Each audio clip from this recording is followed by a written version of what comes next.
হাতশিঙিমাৰীৰ এগৰাকী জ্যেষ্ঠ সাংবাদিকে বাছি ল'লে চৰম পন্থা শিৱজুৰি লৈ নিজ ঘৰতে কৰিলে আত্মহত্যা দক্ষিণ হালমাৰা মানকাছাৰ জিলাৰ হাতশিঙিমাৰীৰ এগৰাকী জ্যেষ্ঠ সাংবাদিক আবু হাছান শেখে নিশা নিজ ঘৰতে শিৱজুৰি লৈ আত্মহত্যা কৰে আত্মহত্যাৰ কাৰণ মানসিক চিন্তা বুলি বিভিন্নজনে ধাৰণা কৰিছে সাংবাদিকগৰাকীয়ে দীৰ্ঘদিন ধৰি প্ৰতিদিন টাইমত কৰ্মৰত আছিল কিন্তু হাতশিঙিমাৰী সিনিয়ৰ সেকেন্ডাৰী স্কুলত আৰবি বিভাগত টিউটৰ হিচাপে চাকৰি পোৱাত প্ৰতিদিন টাইমৰ পৰা অব্যাহতি লয়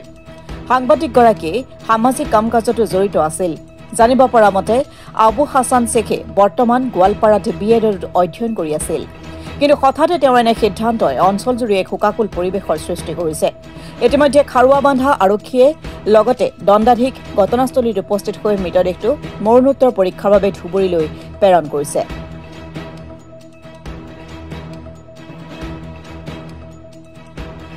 আজি আমাৰ বন্ধু আবু হাছান আহমেদ হাতশিঙিমাৰী সিনিয়ৰ সেকেন্ডাৰী স্কুলৰ আৰবি বিভাগৰ প্ৰবক্তা বিষয় শিক্ষক তেখেত আজি ৰাতি 12টামান বজাত সুইচাইড কৰিছে আৰু সুইচাইড কৰাৰ মানে কাৰণ আমি যদিও ভালকৈ জানিব পৰা নাই ডিপ্ৰেশ্যনটোৱে মেইন কাৰণ আৰু ডিপ্ৰেশ্যনৰ কাৰণটো হৈছে তেওঁ টিউটৰ হৈছে 2021 চনৰ যিটো প্ৰভিন্সিয়েল এডুকেশ্যন এক্ট এইমতে তেওঁ টিউটৰ হৈছে শিক্ষক হ'ব পৰা নাই সেইকাৰণে তেওঁ ডেপুটেশ্যনত বিএড কৰিব গৈছিল দুধনৈত বৰ্তমান বিএড কৰি আছিল আৰু বয়স হৈছে মাত্ৰ 4-5 বছৰমান আছে ৰিটায়াৰ্ড হ'ব এইটো বয়সত বিএড কৰিব গৈছে হয়তো পঢ়াখিনি ভালকৈ মনত নাথাকে এইটো এটা ডিপ্ৰেশ্যনৰ কাৰণ ফাইনেন্সিয়েল কাৰণটো আছে যে টিচাৰ হ'ব পাৰিবনে নাই আৰু তেওঁৰ বিষয়টো হৈছে এৰাবিক তেওঁ এনে অনুমান এটা কৰিছে যে আজি চৰকাৰেও এৰাবিক বিষয়টো কিমান গুৰুত্ব নিদিয়ে তেওঁ বিএড কমপ্লিট কৰি আহিলেও তেওঁ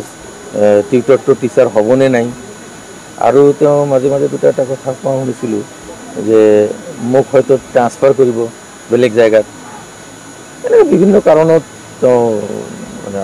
অলপ ডিপ্ৰেশ্যনত ভুগিছিল তাৰপিছত তেওঁ এটা ঘটনা হৈছে তেওঁ যেতিয়া 93-94ত মাষ্টাৰ ডিগ্ৰী পঢ়ে তেতিয়া বৰ্তমান আহোমৰ মুখ্যমন্ত্ৰী হিমন্ত বিশ্ব শৰ্মা ইলেকশ্যনৰ লগত তেওঁ জড়িত আছিলে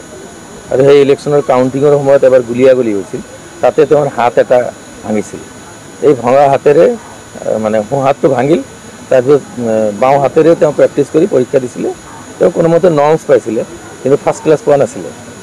তাৰপিছত এতিয়া বিএডত তেওঁ ফাৰ্ষ্ট ক্লাছ পাব লাগে বুলি তেওঁৰ মনতে এটা ধাৰণা পুহি আহিছিল চাগে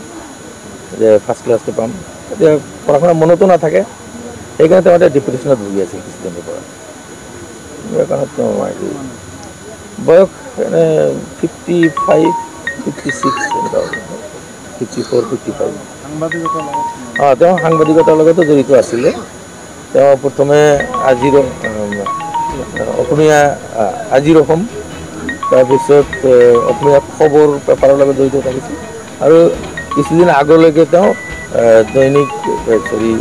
প্ৰতিদিন টাইমছ নিউজ চেনেলৰ লগত তেওঁ জড়িত আছিলে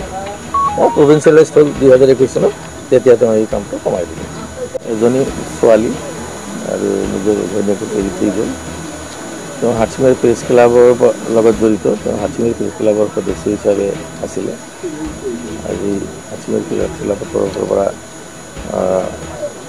উপসংযোগ পৰিয়াললৈ বাৰ্তা প্ৰেৰণ কৰিছে আৰু তেওঁ এজন সামাজিক বিভিন্ন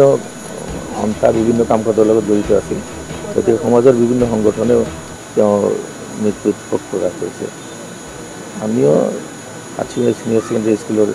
শিক্ষক হিচাপে আমাৰ এই কলিগ এজন এনেকৈ মৃত্যুবৰণ কৰিলে আমিও শোক প্ৰকাশ কৰিছোঁ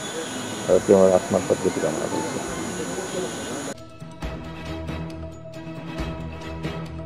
মানকাছাৰ পৰা মিজানুৰ ইছলামৰ ৰিপৰ্ট অসম টুডে।